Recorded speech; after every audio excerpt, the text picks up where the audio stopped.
안녕하세요. 지금부터 르네상스와 종교개혁에 대해 알아보겠습니다. 먼저 첫 번째로 르네상스의 발전 과정에 대해, 두 번째로 이탈리아 르네상스에 대해, 세 번째로 알프스 이북의 르네상스에 대해, 마지막으로 종교개혁에 대해 알아보겠습니다.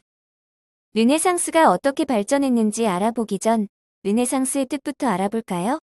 르네상스란 14세기에서 16세기 유럽에서 고대 그리스, 로마 문화를 부활한 문예 부흥 운동입니다. 그럼 르네상스는 어떻게 일어나게 되었을까요? 먼저 십자군 전쟁으로 인해 동서 문화가 교류할 수 있었고, 지중해 무역이 활성화될 수 있었습니다. 그리고 결론적으로 십자군이 실패하면서 사람들은 믿었던 신에 대한 불신이 생겼습니다. 이러한 과정에서 르네상스의 인문주의가 나타나게 되었습니다. 여기서 인문주의란 르네상스의 근본 정신으로 인간의 개성과 가치를 중시한 것입니다. 그럼 르네상스는 왜 이탈리아에서 시작하였을까요? 그 이유는 이탈리아는 그리스 로마 문화를 보존하고 있었습니다. 또한 이탈리아의 피렌체는 상업과 도시가 발달하였고, 이로 인해 사람들은 부를 축적할 수 있었습니다. 그 결과 사람들은 여유가 생겨 예술 활동을 할 수 있었으며, 예술 활동을 후원할 수 있었습니다. 다음으로 르네상스 하면 빠질 수 없는 게 바로 문예이죠. 문학에서는 보카치오가 데카메론을 써서 인간의 욕망을 솔직하게 묘사하였습니다. 또한 건축으로서는 르네상스 양식으로 지어진 성 베드로 대성당이 있습니다. 그리고 미술 쪽에서는 여러분 모두가 아시는 최후의 만찬이 있는데요. 이 작품은 레오나르도 다빈치에 의해 그려졌습니다. 그맞게 다빈치의 예술 작품에는 너무나도 유명한 모나리자도 있습니다. 그 아래 이 그림은 아테네 학당이란 그림입니다. 이 그림은 라파엘로에 의해 그려졌는데, 그림 속 사람들은 그리스 헬레니즘 시대의 유명한 학자들을 표현하였습니다. 다음으로 그 옆은 다비드상입니다.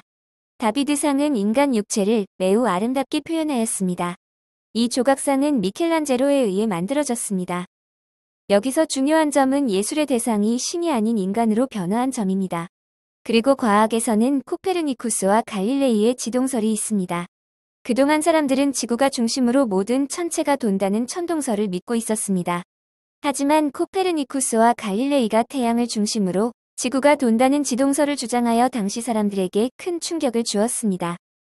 르네상스는 사진처럼 점점 확산되어 16세기 이후 알프스 이북에까지 확산되었습니다. 이 당시 교회는 면벌부를 판매하며 부패되었습니다. 여기서 면벌부는 가톨릭교회가 신자에게 돈을 받고 교황의 이름으로 벌을 면해준 문서입니다.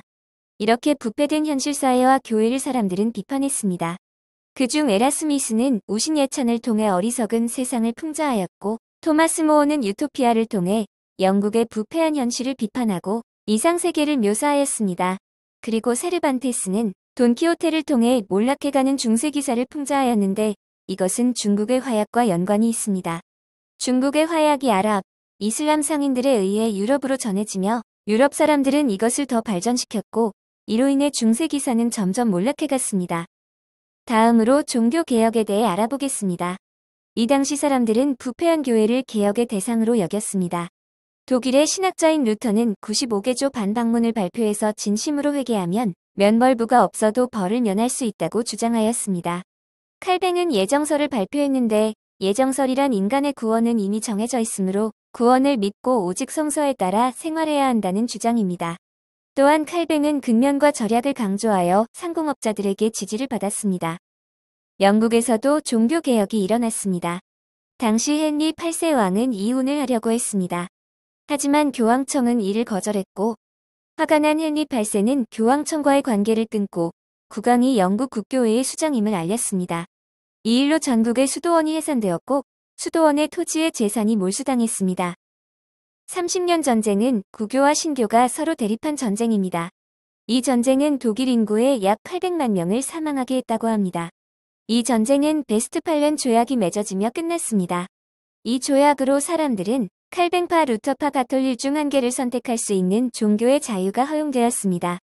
그리고 신교 국가들이 로마 가톨릭 교회의 탄압에서 벗어났으며 스위스 네덜란드가 독립하게 되었습니다.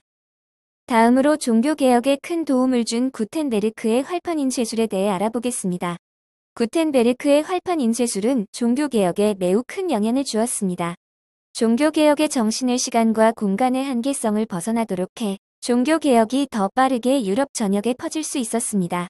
또한 청신도들이 보다 적극적인 독자로서 올바른 해석을 요청하는 데 기여하기도 하였습니다. 이렇게 인쇄술은 종교개혁의 문화적 신앙적 발달은 더 빠르게 하였습니다. 지금까지 발표를 들어주셔서 감사합니다.